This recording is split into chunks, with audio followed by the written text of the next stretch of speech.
Hey everyone, Harris here with iDownload Blog. Today we're taking a look at iOS 12 beta number 9, which also comes out with the public beta as well. These updates have been coming out very quickly, which is nice to see, and this point is basically just fine-tuning features, under the hood performance updates to make the device as snappy as possible as it polishes up some features to get ready for the public release, which we should be expecting within the next couple updates.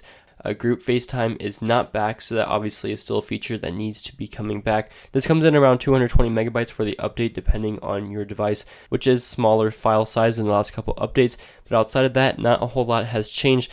We still have the same main core features, and of course, we are getting very close to the full release of iOS 12. I have seen some complaints about Lyft errors in terms of location and ride pickup times, so that is a small issue that I've seen a couple people report, but outside of that, not a whole lot of new bugs have been reported thus far for this beta, so it's looking pretty stable.